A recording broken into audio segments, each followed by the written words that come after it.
بسم الله الرحمن الرحیم. الحمد لله رب العالمین. الصلاة والسلام على اشرف الانبیاء والمرسلین خاتم النبیین ابو القاسم محمد.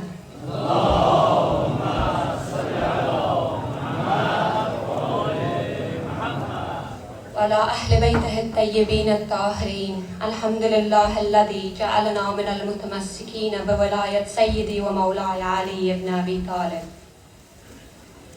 Assalamu alaikum, respected scholars, community leaders, elders, my dearest brothers and sisters. I would like to begin by offering my condolences to the Imam of our time, Imam Sahib al-Asr wal-Zaman, on the eve of Ashura and the tragedy of Karbala, and extend that condolence to each and every one of you here tonight. It is the sad reality of life that the only certain thing we have is death.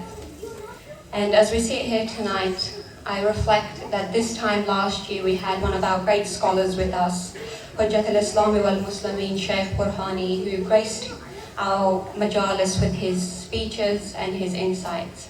Please recite aloud salawat for his soul and for the well-being of his family.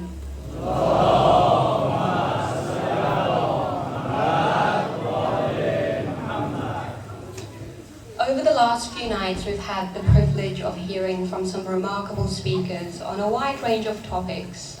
In particular, we've spoken about the importance of the Hazara identity, how to ensure that we are embodying the Husseini characteristics in our everyday life.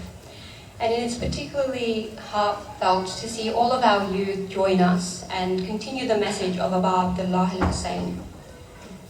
And in the hopes of not repeating the very valuable insights that we have heard over the last 10 nights, it's also important for us to perhaps acknowledge the tragedies of our own people, the Hazara nation who has given a lot of blood to continue the message of Aba Abdullah al-Hussein and of truth. If the tragedies of the Hazara people are not equal to those that happened on the 10th of Muharram, I'd like to think that they are no less. No less in the pain and in the suffering, and no less in the value and the merit in their seeking of justice. In tonight's conversation and discussion, I'd like to focus on two things. The universal nature of Imam Hussein's message, qiyam or revolution, and two, the importance of maintaining the Shia identity and how important that is to us as a community in modern Australia. When we speak about Imam Hussein alayhi salam, often it is in these 10 nights of Muharram. But what we forget oftentimes is that the message of Imam al-Hussein alayhi salam is universal, not just in the abstract, but in the practical daily lives. The universality of Imam Hussein's message in Karbala is a fascinating theoretical endeavor, one that Muslims and non-Muslims alike have grappled with over centuries. We think that it's only the Shia who think about Imam al-Hussein and his message, but we've got historians, novelists, people like Charles Dickens, Edward Gibbons, who are renowned historians from the University of Cambridge, who have written extensively about Imam Hussein and how in the pages of history his message continues to shine. And often when I reflect on the 10 days of Muharram, I think about my next year and what lessons I've learned in these 10 days that I can take for the next year. And this year, as we're listening to the majalis and we're listening to the speeches, I often reflect on how pivotal each character in Karbala is and how much we can see ourselves in those characters and how much I resonate with them, and as I'm sure you do as well. Because Imam Hussein's timelessness is not one that's confined to complex ideas. Imam Hussein's revolution, in my opinion, was very human. Last year we spoke about being able to logically explain to ourselves why Imam Hussein alayhi salam revolted. But I want us to simplify it even further. I think Imam al-Hussein's greatest tool on the 10th of Muharram was how human everything was. And I think just yesterday, as I was sitting in the majalis and we had the cradle of Ali al-Azhar entering the hall, my 7-year-old niece turned to me and asked, "Is there a baby inside? What is happening? Is he hurt? Why are they carrying him?" And so I had to explain in very simple terms to a 7-year-old the significance of Aba Abdullah al-Hussein. And it makes us realize that Imam al-Hussein alayhi salam's message is one that from the moment we are able to gain cognitive awareness to our dying days, we can apply it to every aspect of our lives. It is one that we can learn lessons in our day-to-day profession, in how we make big decisions, in our civic involvement, and in how we interact, not with just the people around us here tonight, but outside, representing the Shia and the Hazara community out in the wider society. And so when we think about Imam al-Hussein alayhi salam, it is incredibly important to then think about our role in that story. Where do we fit in? Is it enough to sit here for 10 nights and think about that is it, that we've done our duty to Abu Abdullah al-Hussein, to the Imam of our time, and by extension to the Prophet, peace and blessings be upon him? For me, this is a constant challenge, as I am sure it is for you. Every time I wake up in the morning to go to work, every time I wear my hijab, in a society like ours, even the smallest things become a challenge.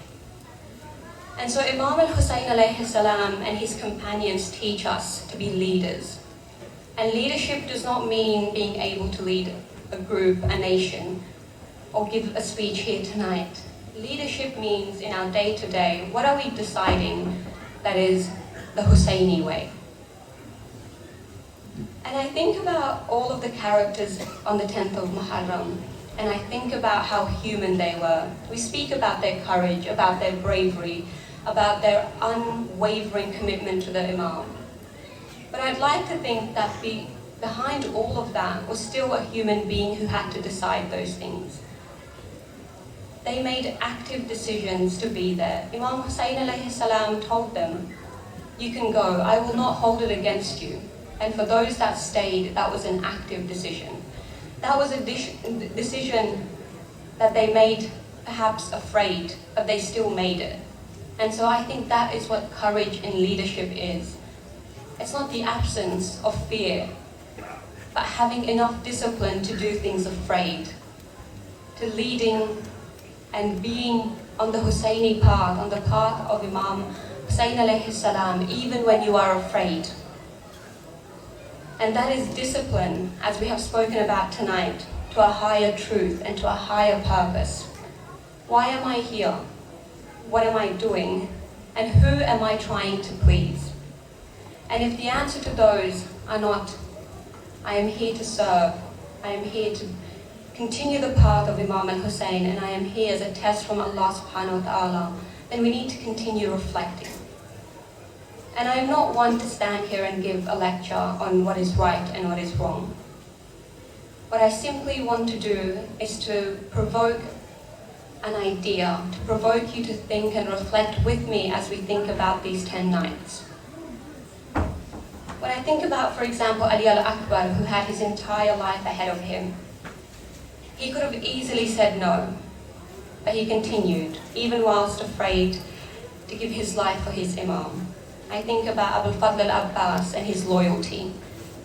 His loyalty that was unwavering, and his discipline to continue serving his Imam makes us realize that those loyalties, those courage and bravery were decisions. They weren't innate behaviors that we can't replicate. They're not too far-fetched. These are decisions that you and I, as Shia of Imam Ali, can do. And when I think about the aftermath of Karbala and everything that came, I think about a woman who, to me, to this day, I think about almost every day in my actions. Sayyidat Zainab Salamullah alayha. When we think about women's role in society and how we as a community can empower and ensure that our daughters and our sons are able to serve our community in this Australian modern society, it is quite important to take examples from the Ahlul Bayt. Had it not been for Sayyidah Zainab Salamullah alayha, you and I would not be here tonight, brothers and sisters. Her journey from Karbala to Sham and her speech in the court of Yazid is the reason we are gathering here tonight. And I don't say that lightly. So when I say we need to make decisions based on role models or characters from the 10th of Muharram, that is what I'm talking about. To think about Sayyidah Zainab not just as an abstract figure, but an archetype, that someone we can become in our daily lives. When we fight for our people, I often think about the political mobilization that Sayyidah Zainab drew when she spoke at the courts of Yazid. It was not a spiritual speech. It was a political, a social, and a call to action from all the members at that time to stand up against oppression, to not be afraid, and to move forward, even if they have wronged the Ahlul Bayt, that they can change. And so that brings me to my second point, the maintenance of the Shia identity and its role in modern society, in particular for us as Hazaras, who have time and time again been at the mercy of others. We have been persecuted, and we are continuing to be persecuted even today. We've got Hazaras who are being deported, Hazaras who are being harassed, Hazaras being killed for simply being, and I think that is not good enough. So what can we do as Hazaras and Shias who are resisting because we have a leader like Imam al-Hussein? For us, it's important to be proud Shias. Oftentimes we're told to hide parts of our identity to make others feel comfortable. We cannot afford comfort anymore. We have been given the opportunities, the privilege, the education to do more, and we must take it. The reason I become so politically involved is because I know that if I don't, people are making decisions for us that will impact me and one day the next generation. And so I take from the lesson of Sayyidah Zainab Salamullah alayha as a call to action to politically mobilize, to get involved, to fight for a better world. And not just a better world for your own people, but a better world for everyone. And so when we make those decisions on a daily basis, whether you are a laborer, a lawyer, someone who works in construction, you're a law student, a medicine student, it doesn't matter what you do. You have equal opportunity, right, and obligation to serve your community. To come and give speeches, talks, to raise awareness. How many of our people here are not aware of the laws that impact them? How many are not aware of how taxes impact them? It is our responsibility then as the next generation who have been given the honor and privilege of being educated here, often at the for the sacrifices of our parents, to be able to give back. And so I urge, and hopefully these 10 nights can inspire you to be able to reflect on what your role is in the school of Imam al-Hussein. Because when we think about where we would have been on that night, on that day, would we be in the camp of Imam al-Hussein, or will we be in the comfort of our homes? Think about that. Let us all think about that, because I think once we as a community think beyond the 10 days of Muharram, that is when true change will happen. And I think our youth are so important in that. And I urge our community elders to make sure that the decisions that you are making, even for these 10 nights, involve young people. I will not take much more of your time, but to say that after the 10 days comes a whole year where we have a service to Aba Abdullah al-Hussein. And I hope that we can continue to think about ways we can give back to the community that is beyond these nights.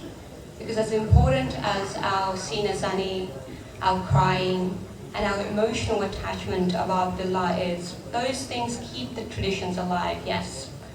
But we need to do more outside, in the real world where the message of Imam al-Hussein really matters. Because no one but us sees this.